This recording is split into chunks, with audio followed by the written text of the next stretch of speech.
ശബരിമല സ്വർണ്ണക്കവർച്ച കേസിൽ പ്രതിയായ മുതിർന്ന CPM നേതാവ് എ പത്മകുമാറിനെതിരായ നടപടി തീരുമാനിക്കാൻ പത്തനംതിട്ട ജില്ലാ കമ്മിറ്റി യോഗം ചേർന്നു. കേന്ദ്ര കമ്മിറ്റി അംഗങ്ങളടക്കം യോഗത്തിൽ പങ്കെടുത്തു.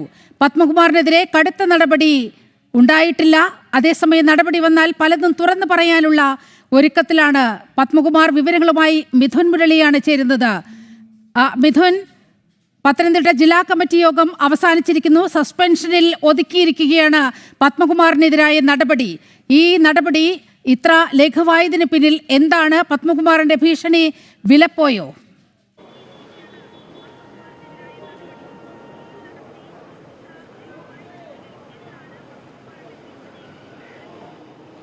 നീലിമ, പത്മകുമാറിൻ്റെ ഭീഷണി വിലപ്പോയി. സമ്മർദ്ദത്തിന് CPM വഴങ്ങി എന്ന് തന്നെ പറയേണ്ടിയിരിക്കുന്നു. കഴിഞ്ഞ ദിവസങ്ങളിലായി പത്മകുമാർ പുറത്തുവിട്ടിരിക്കുന്ന ചില സൂചനകൾ പാർട്ടിയെ തന്നെ പ്രതിരോധത്തിലാക്കും എന്നുള്ള വെല്ലുവിളിച്ചുകൊണ്ടുള്ള സൂചനകൾ, പിണറായി വിജയൻ ഉൾപ്പെടെയുള്ള പ്രധാനപ്പെട്ട നേതാക്കളെ സമ്മർദ്ദത്തിലാക്കിക്കൊണ്ട് പാർട്ടിയെ പ്രതിരോധത്തിലാക്കുന്ന ചില വെളിപ്പെടുത്തലുകൾ തൻ്റെ ഭാഗത്തുനിന്ന് ഉണ്ടാകും എന്നുള്ള ഒരു സമ്മർദ്ദ തന്ത്രം പത്മകുമാർ കഴിഞ്ഞ ദിവസങ്ങളിൽ പുറത്തുവിട്ടതാണ്. അത് താൻ നേരിട്ട് പറയാതെ താനുമായി ബന്ധപ്പെട്ട ചില കേന്ദ്രങ്ങൾ വഴി, ചില സുഹൃത്തുക്കൾ വഴി അത്തരത്തിലുള്ള സത്യങ്ങൾ താൻ തുറന്നു പറയാൻ തയ്യാറാവുകയാണ് എന്നുള്ള ഒരു സമ്മർദ്ദ തന്ത്രമാണ് പത്മകുമാർ കഴിഞ്ഞ ദിവസങ്ങളിൽ പാർട്ടിക്ക് മുകളിൽ വെച്ചിരുന്നത്. ആ സമ്മർദ്ദത്തിനു മേൽ CPM വഴങ്ങിയിരിക്കുന്നു എന്നുള്ളതാണ് ഇപ്പോഴത്തെ നടപടിയിൽ നിന്ന് വായിച്ചെടുക്കാനുള്ളത്. കടുത്ത നടപടിയില്ല, കടുത്ത നടപടി വേണം എന്നുള്ളത് പാർട്ടിയിൽ ഭൂരിഭാഗം ആളുകളുടെയും ആവശ്യമായിരുന്നു. സാധാരണക്കാരായ പ്രവർത്തകരുടെ, അനുഭാവികളുടെ എല്ലാം ആവശ്യമായിരുന്നു. ശബരിമല സ്വർണ്ണക്കവർച്ചയുമായി ബന്ധപ്പെട്ട വിഷയത്തിൽ പ്രതിസ്ഥാനത്തുള്ള പ്രധാനപ്പെട്ട നേതാവിനെതിരെ കടുത്ത നടപടി വേണം എന്നുള്ളത്. ഈ തെരഞ്ഞെടുപ്പ് പരാജയം ചർച്ച ചെയ്യാൻ വേണ്ടി പാർട്ടിയുടെ ഏരിയ കമ്മിറ്റി, ജില്ലാ കമ്മിറ്റി യോഗങ്ങളെല്ലാം കഴിഞ്ഞ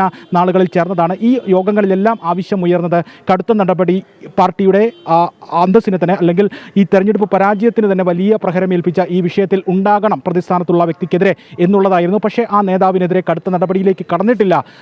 തദ്ദേശ തെരഞ്ഞെടുപ്പിൽ പാർട്ടി തിരിച്ചടി നേരിട്ടു, നിയമസഭാ തെരഞ്ഞെടുപ്പിൽ പാർട്ടി തിരിച്ചടി നേരിട്ടു. ഈ ഘട്ടങ്ങളിലെല്ലാം പത്മകുമാർ അടക്കമുള്ള ഈ സ്വർണ്ണക്കവർച്ച കേസിൽ ഉൾപ്പെട്ടിരിക്കുന്ന പ്രതികൾക്കെതിരെയുള്ള നടപടികൾ വേഗത്തിലാക്കണമെന്നുള്ള ആവശ്യം ഉയർന്നുവെങ്കിലും പാർട്ടി അത് മുഖം രക്ഷിക്കൽ നടപടി എന്ന നിലയിലൊക്കെ ഓരോ കാര്യങ്ങൾ പറഞ്ഞുകൊണ്ട് അതിനെ ലഘൂകരിക്കാനുള്ള, അല്ലെങ്കിൽ എന്തെങ്കിലുമൊക്കെ രീതിയിൽ നീക്കുപോക്കുകൾ നടത്താനുള്ള ഒരു ശ്രമമായിരുന്നു നടത്തിയിരുന്നുവെങ്കിൽ അവസാന ഘട്ടത്തിൽ ഒരു രീതിയിലും മുന്നോട്ട് പോകാൻ സാധിക്കില്ല, എന്തെങ്കിലുമൊക്കെ നടപടികൾ വേണം, അത് പൊതുജനങ്ങൾക്ക് മുന്നിലും അല്ലെങ്കിൽ പാർട്ടി പ്രതിരോധത്തിലായി നിൽക്കുന്ന ഈ സാഹചര്യത്തിൽ എന്തെങ്കിലുമൊക്കെ നടപടികൾ മുഖരക്ഷിക്കാൻ വേണം എന്നുള്ള ഒരു സമ്മർദ്ദത്തിൽ എത്തിയപ്പോഴാണ് സംസ്ഥാന കമ്മിറ്റി, ജില്ലാ കമ്മിറ്റിക്ക്, പത്തനംതിട്ട ജില്ലാ കമ്മിറ്റിക്ക് ഈ തീരുമാനമെടുക്കുന്നതിനുള്ള ചുമതല നൽകിയത്. അങ്ങനെയാണ് ഇന്ന് വൈകിട്ട് 4 മണി വരെ ജില്ലാ കമ്മിറ്റി യോഗവും 4 മണിക്ക് ശേഷം ജില്ലാ സെക്രട്ടേറിയറ്റ് അംഗങ്ങൾ മാത്രം പങ്കെടുത്തുകൊണ്ടുള്ള പ്രത്യേക യോഗവും ചേർന്നുകൊണ്ട് സസ്പെൻഷനിലേക്ക് നടപടി ഒതുക്കിയിരിക്കുന്നത്. പത്തനംതിട്ട ജില്ലാ കമ്മിറ്റി അടക്കം എല്ലാ ജില്ലാ കമ്മിറ്റികൾക്കും കടുത്ത നടപടി വേണം എന്നുള്ള ആവശ്യമായിരുന്നു. ഇന്ന് ചേർന്ന പത്തനംതിട്ട ജില്ലാ കമ്മിറ്റി യോഗത്തിലെയും ഭൂരിപക്ഷം ആളുകളുടെയും കമ്മിറ്റി അംഗങ്ങളുടെയും അഭിപ്രായം, ഭൂരിപക്ഷ തീരുമാനം എന്ന് പറയുന്നത്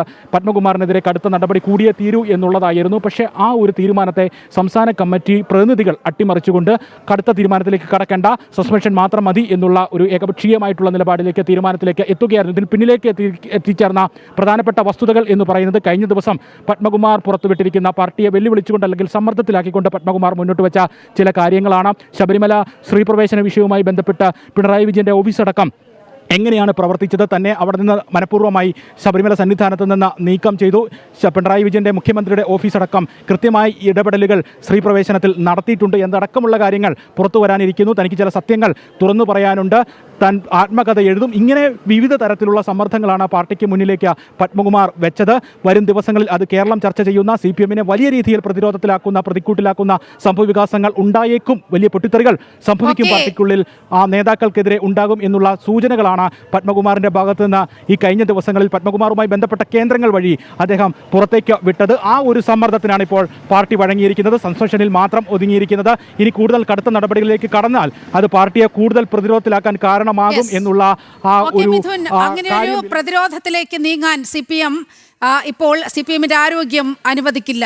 പത്മകുമാറിന്റെ ഭീഷണിയിൽ ഭയന്ന് വിറച്ചിരിക്കുകയാണ് CPM നേതൃത്വം. സസ്പെൻഷനിൽ മാത്രം ഒതുക്കിക്കൊണ്ട് ഈ വിഷയത്തിൽ മുഖം രക്ഷിക്കുകയാണ് പത്തനംതിട്ട ജില്ലാ കമ്മിറ്റിയിൽ നിന്നും ഉണ്ടായിരിക്കുന്നത്.